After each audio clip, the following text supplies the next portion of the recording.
As always. Yes, Coming chef. back. Yes, chef. I'm gonna be saying this an awful lot for this episode.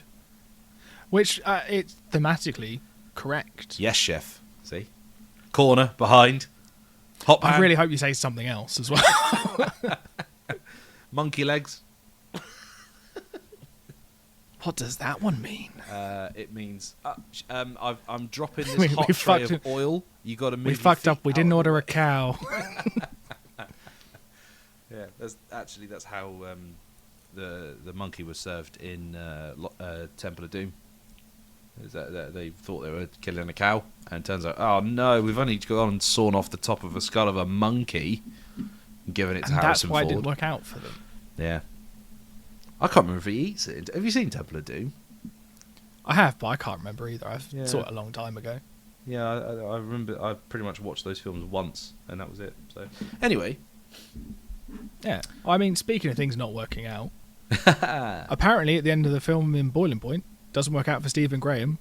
we Haven't should- seen the film yet, though. Yeah, that's so. I think we should make that quite clear about Boiling Point. Neither of us have seen the film that it's based on. But what I think It's we've one of those. proved, Is it one of those films that's just been like sat waiting to be watched? Like I've got it in so many lists of things that I want to watch, but just never got round to it. I actually started watching it, but at the point at which I chose to start watching it was when I was on the plane flying out to my honeymoon, and I decided that a flight is not the place for a very stressful film. So I actually watched. I think I watched Mass instead, which is a far more tricky and harrowing film. No but one said you make the best choices, so particularly in co-hosts. Which one are we going to do first? well, we've already started talking about Boiling Point. We might as well. Okie dokie then. Boiling Point. Where are we? Who are we? What are we doing? Why are we here? You've worked in a kitchen before, yes? Yeah, I was a KP. So was I. Did this make you miss working in a kitchen? It made me sort of go, oh, the kitchen I worked in was not this stressful. That's And very it true. it wasn't like it was a restaurant kitchen. It wasn't like a pub kitchen. So it wasn't. It probably should have been this stressful, but I was just washing up, so it wasn't that bad. Yeah, that's the thing. Is like that's the thing, isn't it? That's the worst thing that happens to Holly and who's the other guy? Is it Jamie? No, not Jamie. Of course, it's not Jamie. Johnny, not Johnny. Fuck. What's the other KP's character name? I don't know. They didn't seem that important. So, well, this is the thing. Jake. That's it. Sorry, it's Jake. This is the thing. I think it shows couldn't- because you've really struggled to remember one of their names. Yeah. I couldn't stop myself, and I have watched the whole thing. And by the whole thing, I mean, yes, all 4 episodes. But, Jesus Christ. I fucking loved this. Yeah, so did I. The thing is, I now want to watch the film before I watch the rest of them. Yeah, I'm now thinking that I've got a whole ass film that I can look forward to now that I've done the 4 episodes of the whole show. So yeah, Boiling Point. The film is a one-taker, and I think it's just about like it's a stressful night in a restaurant. The TV show picks up where I think it's Stephen Graham's sous chef has now started up her own restaurant with Liam, who's gone into business with her, who basically is a prick. Like he's all right, Yeah. but he's a prick. Like as the whole thing goes on. And they have some investors who are dining with them that night, so everything has to go well, and of course, it doesn't. Yeah, I can sort of see that becoming like maybe a pattern, where it's like, here is a reason for this night to be important, and here's why it goes to shit. You would think, but actually, yes, no, that does happen quite a lot, but they're not all quite as hectic. Like, in fact, I think the second, or maybe even the third episode, the stress starts to come from them having a really quiet night, which, as you then find out, can be almost more stressful for not having enough to do. But what this does brilliantly, within the first, I'm going to say like 3 minutes, you get a really clear sense of who all of these characters are and how they work together and it is literally that quick. It's instant. You get this idea of, okay, I know who's who, I know who's working where, I know what their job is, I know that this is going to happen. It's incredible storytelling, this one. Yeah. I wonder if any of that comes from the fact that we both worked in kitchens, where it's like it's not like an alien setting where you're like, oh, they're doing a job that I don't understand. Yeah. But it's like, because there's that's that an bit of environment that I familiarity. recognise. Yeah. Well, it definitely, like I said, it did make me think back onto those days that I worked in a kitchen as a KP. I was like, fuck, that was fun. For all the times I was like, oh, I don't want to be here. It's 4 hours on. It smells. A shift. You come home stinking. It's just. I think you can't even identify what it is that's made you smell. No, it's just a collective. Yeah. And that's the thing, and it's every KP I've ever met, it's just the KP smell. It's not. Yeah. It doesn't matter what kitchen you work in; it's always the same smell. I can, if I really think about it now, I can pretty much smell it. I can smell it. Yeah. Right now, I know, it's such an instantly identifiable smell. Well, like all smells are, I suppose. Yeah, but that's the thing. So I had like clothes that I left there. Yes. That I would get changed into, and then when I left, I just put them in the bin there and left. I think it was like a pair of trainers, some joggers, and a t-shirt that I was just like, you can never wash them enough. No. To make them smell right. I had designated jeans that I would wear, and just designated clothes, and then, like you say, once I'd quit that job, that was it. They just went on the fire. It was fucking disgusting. Yeah, mine didn't even come home with me. They literally went in the kitchen bin. I was like, yeah, bye. But I think what this proves is, I mean, it's slightly different for them, because obviously for the chefs, they're not really chefs. They're actors. But their passion for the place comes from, doing good food and stuff. It's very difficult to get very passionate about washing up. So I think back to the times that I spent in there, that was like, okay, the thing that really helped put it through was the people, because just the chatting and the joking that you had with chefs was it was some of the most fun times I've had working was in a kitchen. I genuinely loved it at points. Yeah, I do think it is something that everyone should do, because it really I mean, to be fair, from my experience, chef banter is a lot worse than like office banter. Because office banter isn't allowed to be fun. No. But I think it's something that everyone should do at some point. I will say, like, I think it thickens your skin. Well, I mean, it's quite easy for us as straight white men to say, oh, it thickens your skin. I definitely witnessed my fair share of misogyny in the kitchen, and I didn't do anything about it. So it's not necessarily for everybody the super fun time that we've painted it to be. It can be horrendous for people, and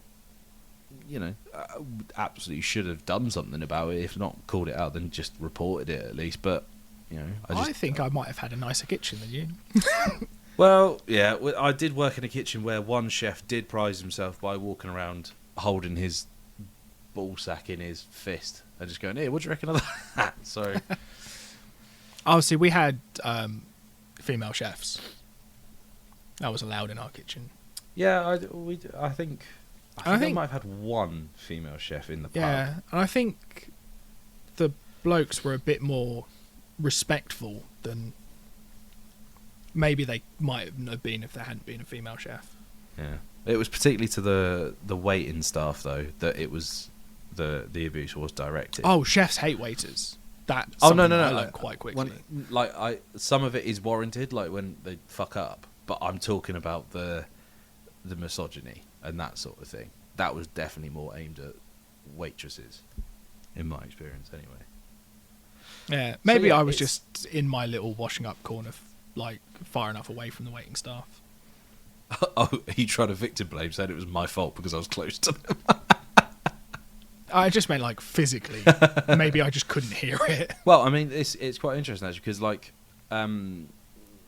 beyond the pilot, that is a theme that does crop up towards the end of the series. There's a new there's a sous chef that joins the gang, and he does do horrible shit like that. And he's played by Stephen Ogg, Trevor from GTA 5. Yeah. And I knew that he was in this, and I was like, oh, there's going to be a cunt done up at some point. Yeah, so it's Not really... that he's typecast, but he's heavily Oh, typecast. well, I mean, I've seen him in literally 3 things, and he has been horrible in each one. So, I think I've seen him in 4 things, and So he's been pretty awful in all of them. well, Like an awful character, GTA he's been a 5. really good actor. Yeah, GTA 5, Walking Dead. What's the other thing then? And this? He was in Better Call Saul. Oh, right, okay. Yeah, I and didn't get this, to that. but I haven't actually those seen him episodes. in this yet. But I think he shows up episode 3, maybe even 2. Yes, he shows up episode 2, I think. But yeah, like I love everyone in this. I love every character, and particularly I really like Out of His Depth Johnny. that's I felt so bad for him, but his arc, particularly his arc with Bolton, is really good. Like that's a really interesting story they do. But the whole thing, it just makes you want to, like you've got those shows where you just watch because you like hanging out with those people.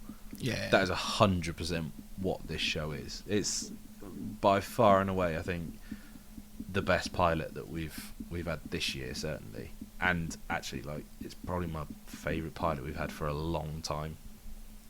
That is big statement because we have done Midnight Mass. Yeah, but I'd already seen it by that point. Yeah, it's still a pilot. But yeah, like it's an amazing balance of like the stress of the kitchen, but then life stress as well. There is, I won't say what I was going to say. At the end of episode 2, there is some extremely tricky stuff to watch for me, anyway. But I don't want to say it's a lovely watch, because elements of it are, you're watching lovely people, but then it's just it's just masterfully written stuff. It's an incredible series, and I'm actually really sad that there's only 4 episodes of this. I really want to watch more. That would have been a good for the 200th episode where it was like, what limited series would you like to see more of? Yeah. Oh man, where was that when I needed it? Yeah, well, I mean, you never know. They might make some more of it. I hope they do. I'd like this to become sort of in the style of This Is England, stuff that maybe there's little time jumps in between, but every now and then you go back and just revisit where everybody is. So that would be cool. It would be cool for Stephen Graham to be attached to another project. Yeah. Mostly, I just want to keep Stephen Graham employed. Yeah, 100%. Which is interesting because we've barely mentioned him, but he's not hugely. He's not massively in the first episode. He's not massively in any of the episodes. Like he sort of dips in and out. There's a few chunkier scenes with him coming up, but he's sort of a character that you pretty much check in with rather than follow a whole story. Is part of it, yeah. Yeah, but his art, even in this, even not knowing what happens in the film, you sort of get an idea of what it is. I mean, he has a heart attack. That's what happens in the film. That's kind of evident by, when you introduce, you see he has a scar, and he's coughing, which means, not well. So yeah, but yeah, no, I think if anything, the first episode made me want to watch the film. Yeah, and the rest of it as well. You have to. And watch then the rest of it. So good. I've just been very good. Because I think it's maybe the first time this happened that you've watched the entirety of something In fairness, from pilot to between watching the pilot and recording. In fairness, it is 4 episodes. Yeah, but all I've got that you don't have is self-control. But I guess speaking of something that I have seen all of and watched, I think I watched season 1 of The Bear. And then season 2 came out like a couple of weeks after I watched it, and I watched all of season 2, and I did them both in a day, separate wow. days, but both individually in a day, because they're 30-minute, 8 to 10 episodes a season. It's good. Yeah. Again, what I'm learning is I love stuff that's set in a kitchen. Yeah, Which makes sense. I think kitchens are inherently a stressful place yeah, and a melting pot of cheese. I mean, of people. So you get you can put lots of different characters into a kitchen, and they just work yeah. because they have to, or they don't. I again, I loved this. I absolutely loved it. And had we not had Boiling Point as well, I might have been like, okay, this is the best pilot that we've done for a long time. But I think Boiling Point, I genuinely think it might be the UK US thing again. That it was slightly more relatable for me anyway. Yeah, and it's a bit longer, so there's more to get through. Yeah. So I am looking forward to watching more of this because I fucking loved this. Yeah. What's Well, it about? the reason Who is he? Why is it? Who he? Why they? And what? Kami is a renowned New York City chef. Does he have Who's is done. he Michelin star chef? Is he? I think he's worked at a Michelin star restaurant. Okay. Who comes back to Chicago to run a sandwich shop because his brother's not around anymore. Mm. And he left him the shop that's struggling, little like sandwich shop sort of thing, and everyone hates that he comes in with his highfalutin attitude of like, hey, we need to like do things efficiently and stuff and like make this shop better. And then so he hires Sydney, who joins as I don't think she joins initially to be a sous chef, but she ends up becoming the sous chef. And then and then you just meet all of the big characters. And I think everyone in episode 1, out of all of the characters in there, you probably hate Richie the most. Yes, definitely true. And then I think everyone else in the kitchen, you're just sort of like, you've got potential, but just stop being such a dick to Kami.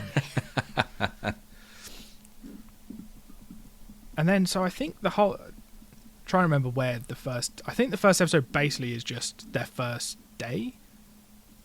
Yeah, they've I got. don't even know how much cooking there is. There's not. I don't think there's a huge amount. There's a bit like because he gets the meat. He runs into trouble with getting the meat, doesn't he?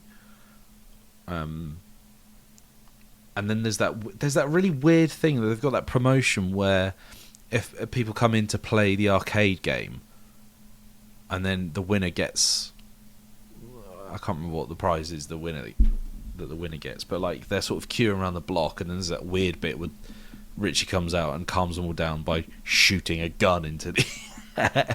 Yeah, the thing. So off all of the characters over the first 2 seasons, Richie has the biggest character development. Oh really? Like, you fucking hate him to start with because you're like, you're just getting in the way. I mean, but the thing is, you can 100% see why it is. It's like, oh, here's my best friend's little brother who's coming in with all these highfalutin ideas when this business has worked the way we've run it for X number of years. Yeah. You can see why that would ruffle feathers. But Yeah, no, that's the thing. I can see why. I think the initial, like, a lot of the problem in season 1 is, like, Kami and Richie just don't talk to each other. Like, in a way that means that they get to an understanding of what they both want from the shop. yeah, But, like, you see Sydney come in and just gets what Kami wants to do, and it's just trying to enable that. And then so it puts Richie's back up even more, because, like, Kami's brought help in to basically run him out of the shop. But that gets interesting, because then he starts to, like, be like, he wants to where's keep my him in. place Yeah. in this shop? going to be going forwards because he doesn't want to leave. Yeah. I got to be completely honest. Like I said, I fucking loved this. I do think that his Jeremy Allen White's performance, I think it's going to be looked back on in the same way that James Gandolfini and Bryan Cranston look back on for their TV shows. Jack Bauer, all those sorts of people. I definitely think it's. I mean, he was already successful, but it's a star-making performance from him. Like this will be the thing he's remembered for, 100%. That's the thing, and it's quite impressive to top Shameless, like the US version of Shameless, because he's in that, and Yes, you he's told me one of that. the big characters. Yeah, you said that not last week. Hang on, you told me that in At some point when we spoke, February, March. In February, you told me that. yeah. But I think he's done a film that I think has come out recently-ish. By recently, I mean at some point in the last 4 months, a film might have come out where he's doing a wrestling thing with Zac Efron. Oh yeah, you mentioned that as well in February again. Yeah, and apparently that was really good when it came out. It rave reviews. But also one of the things that stands out about The Bear, maybe more so than Boiling Point, because Boiling Point has, like, it's a cast, but there's no names on there that I'm like, how the fuck did they get him to do it? Whereas The Bear, let me just There's a run lot you of through some cameos, guest isn't there? stars. Yeah. Will Porter, Cole Saul himself, Olivia Colman, and one that might, I don't know, tickle your fancy. Jamie Lee Curtis is a recurring character in this. Hello. Yes, please. Ah, yeah. I'm 100% watching more of this. This is going to be what I watch when I go to bed instead of Boiling Point now. I don't know if a TV show set in the in a kitchen is a good getting ready. Like a war game isn't a good game to play near bed No, yeah, because it's stressful. and to be honest, you're absolutely right. I have slept like a bag of shit this past week, and it is partly because of that. I actually texted you saying that I've just seen something properly horrific for something that we've watched for the podcast, that it's kept me up all night, and it was Boiling Point is the thing that happened to, which I know that's probably a surprise because you're like, what the fuck could it be? Something happens in Boiling Point that I'm like, that has just flicked a switch in me and now I cannot sleep. Well, I also just recently found out that on my memories on it was either Facebook or Time Hop or something, it came up and it was the first screenshot of the messages about Marianne. Yay! And I was just like, God. oh shit, that was that I think it was 2 years ago. 2 years now, ago now, yeah. Bloody hell. where it's just That you was being amazing. all like, oh, I've just woken up, I've had to watch The Simpsons, and I'm like, oh, you should have told me that before I started fucking watching it at 1 o'clock in the morning, like a sensible boy. But yeah, no, I'm gonna watch the rest of Boiling Point. I've already seen Yeah. The Bear, but Well, I'm going to watch the rest of The Bear and we can swap. I think The Bear might make it into my comfort telly. You know, Really? Comfort telly? Oh, well, like time to chill out. sometimes sometimes comfort telly has to be really stressful. Like if you feel like your day's been too easy, Yeah. you watch something that makes you go, I'm glad that's not me. But no, I think one of the things that I really liked about Boiling Point is it actually just an interview with Jeremy Allen White where he was talking about how part of the way that he got the character in his head was to go through and design all of the tattoos. Yeah. And so all of the tattoos that Kami has have a meaning to how he built that character up in his head. And I was like, that's really cool. And I like tattoos. Yeah. Anything that involves tattoos is pretty much a plus, I think. Yeah, no, apart from what's the one where they get bad tattoos Swastika. and then someone comes in and covers it up with a big skull. Tattoo Fixers, that's the one.